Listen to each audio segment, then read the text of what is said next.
See if getting the newest card in Marvel Snap will turn out to be a sage investment, as I hereby summon all my imps to join me on my adventures through Marvel Snap.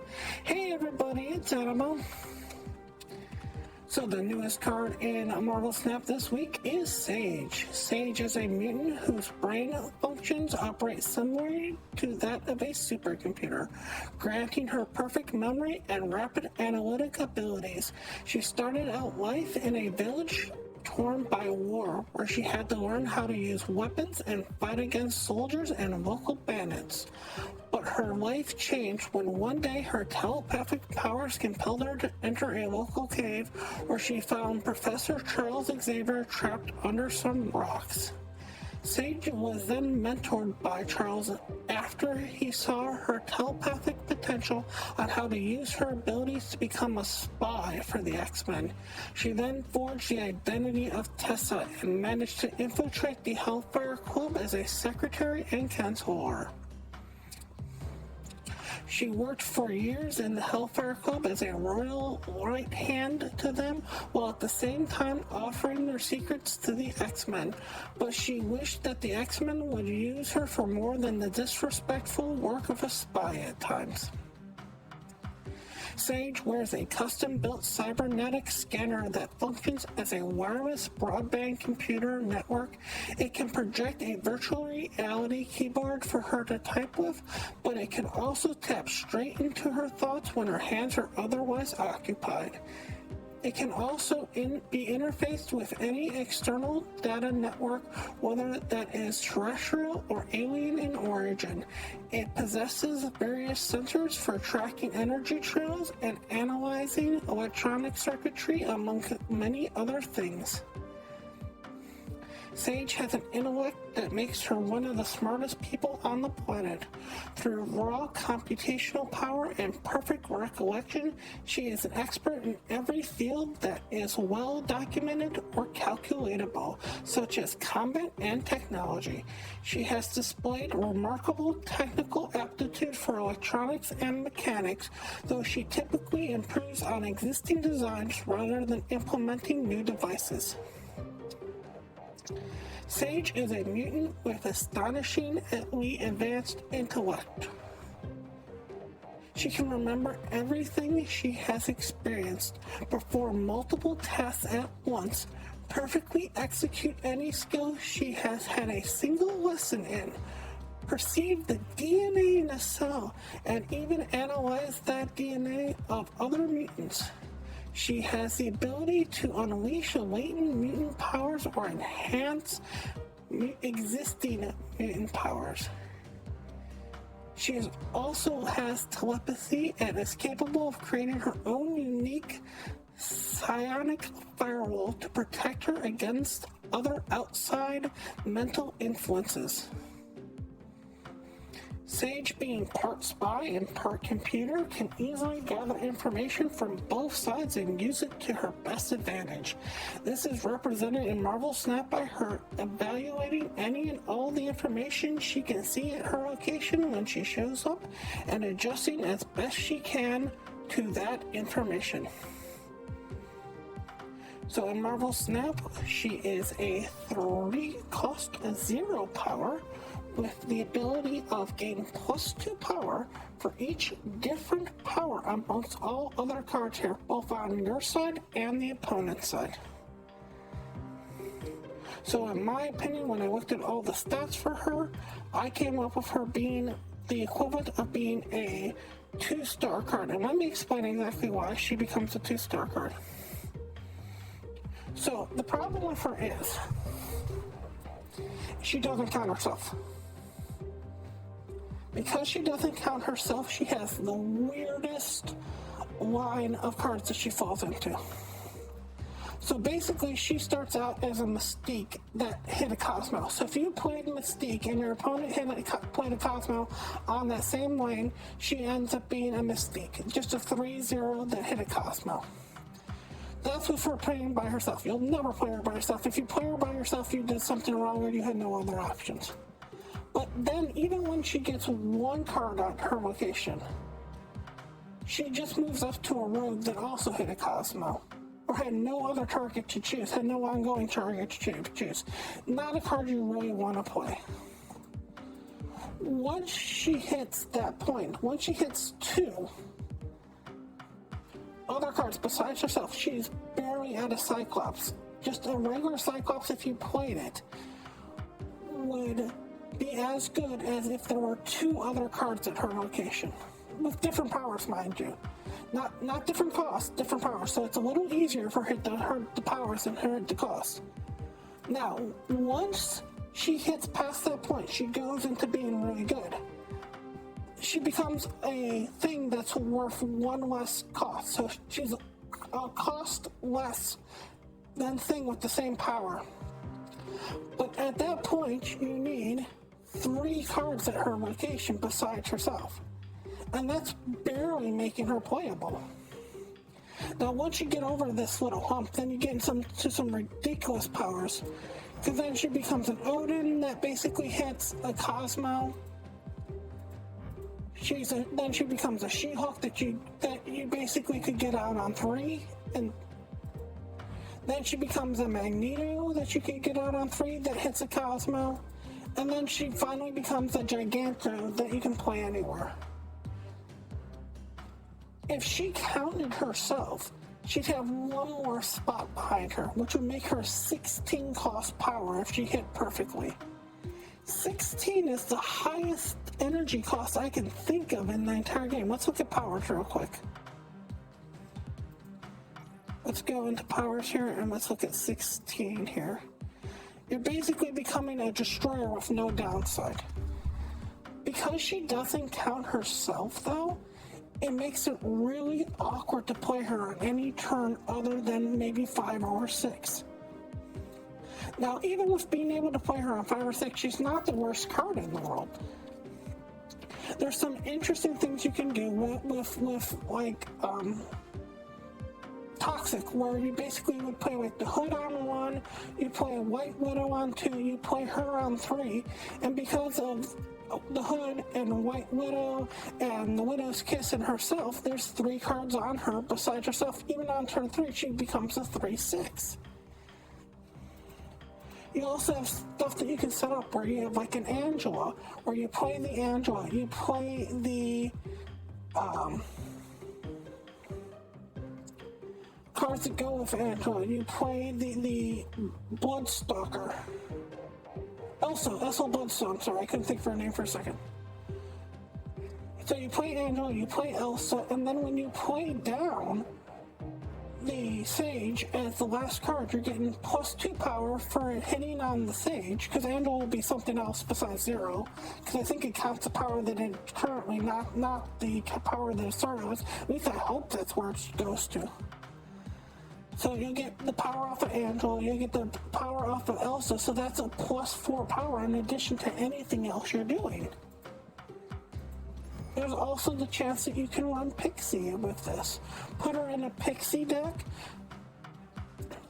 Hopefully you can get some big cards out with her on Pixie, get some interesting cards out with her on Pixie. The other thing that you can do if you're playing a bounce deck is you play her down, you get a couple cards down early game, you beast everything back up and you play it right back down again. This puts her on the equivalent of basically being Hitmonkey 2 Electric Boogaloo. Where Hitmonkey has the ability to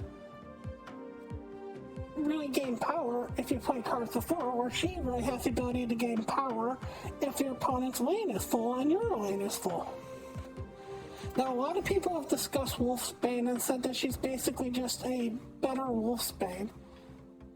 But it kind of doesn't show how good of a power she has, because even though she basically does the same thing as Wolfsbane does, but for 1 less power to start out with, the thing is that Wolfsbane only counts on your side. This counts on your opponent's side. So that could be a blessing, that could be a curse. You know, you can set up for Wolfsbane, you don't have to worry about it. But on the other hand, your opponent could play something like Brood, and you really don't have a good place to put it. But it doesn't take much for her to get over that power, and once she gets over that power, it's ridiculous. Another card that you have to look at in this, believe it or not, is Cyclops. Not Cyclops himself, but try putting it in the high evolutionary deck with the negative stuff from Cyclops. Cyclops is going to make your opponent have all kinds of weird numbers on them to make Sage really pop off. A card that I just want to discuss for 2 seconds, and this might be more of a meme than anything else, is Jean Grey. You play down the Jean Grey, you know your opponent has to put cards into that location, and then you just slam down the Sage, and then maybe next turn finish it off with an Absorbing Man or a Taskmaster. Again, we're going to talk about junk for a minute. Good with Viper, good with the Demon, good with Annihilus. You know, even if your opponent has all zeros on their side, if you've got one card on your side besides Sage, she's 2 power, so that'll beat all the 0 there. Another card that we gotta talk about is Wong. Because of how Wong works, she can trigger twice, because of how this card is written. If there's one other card at Wong's location besides her, on either your side or your opponent's side, you play her down, she gets 0 for herself, she gets 2 for the Wong, and assuming that your opponent's card isn't a 2 or a 0, she gets 2 other points for the opponent. So that's 2, 4, and then it happens again and does another 2, 4, so that she becomes an 8. She basically falls into the range of being a Black Panther that you couldn't play on Wong, but for 3 instead of 5. And this is why she becomes dangerous if she ever gets that change where she counts herself. In that situation, she gets 2 for herself, 2 for Wong, and 2 for the card. So that'd be 6, and then that would happen again, most likely, which would be 12. 12 on turn 3, even though it would be turn 5 at that point, is dangerous. And remember, you can do this on turn 5 by setting up for another 2. Play an armor on top of the Wong, play her on top of the armor, and then you have unique costs, because armor is 3 for its power. So you get the 2, the 3, the hurt, you get the Sage, you get the card on your opponent's side. It has the ability. We talked about it before, and we can talk about it again. Play her down on 3, followed up by Absorbing Man on 4. Even though it's not that great of a card, even on 3. Let's say you get a bad roll on 3. And you only have 2 things that you can do on 3 besides Sage.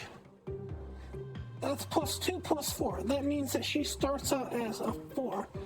That means that when Absorbing Man gets it, he gets another +2, +4. If it goes into that same location, plus Sage itself.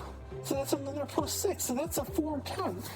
That's Whole Obsidian. That's a Crossbones. Taskmaster we talked about. Get her up high, play down the Taskmaster.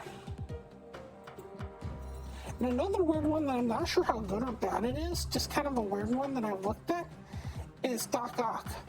Play Doc Ock on 5, pull down your opponent's side, and then you know they've got 4 cards. Do the math in your head, and then figure out whether or not you can win on this. She's an interesting card, but because of the fact that she doesn't count herself, just makes her not that great. And it's weird that in Marvel Snap, this super intelligent character whose brain is as good as a supercomputer, whenever she looks at the board, somehow forgets to count herself. So other than that, this week is kind of weird. Other than Sage, we've got Legion. Legion is a good card, but it's really fallen down with where it used to be. It's a one-trick pony. Sometimes it'll come up every once in a while as being an interesting card, but it's pretty much just that one-trick pony. Another card that came out in this particular patch is the Living Tribunal. Living Tribunal is a good card. It makes its own archetype. There is an archetype known as Living Tribunal. That's its bonus, that's its flaw. If you're playing a Living Tribunal deck, you're playing a Living Tribunal deck. Also, with the changes to Spotlight Cache reserves and the changes on what's going down in the series drops, coming in next patch, this is going from Series 5 to Series 4. So, if you get this right now, you are getting a 4,000 token card instead of a 6,000 token card if you were to wait and get this next month when the spotlights happen and when we have the series drops happen. Also, unless I don't know about it, unless they've changed something, you can still get the Series 4 cards of like Echo and Mirage that are going to be dropping the Series 3 in this random spot. So for right now, until that series drop happens, you have to be incredibly careful about whether you want to get any of these cards right now. Because if you roll and you get something like the Mirage or the Echo, you won't have a card that you can get next month by just opening up regular caches. So do be cautious. I will still roll because I am crazy and I do this for content. So let's find out what's in the box. What's in the box? Let's all find what's in the box. Box says Living Tribunal. So we'll show you what a Living Tribunal deck looks on this Friday. You can get it this week if you want to. You can get it for quote-unquote free with the key, but you can also wait till the series drops happens and get it next month for 4,000 tokens. Anyways, I want to thank you all so much for watching, and as always, remember, play for fun.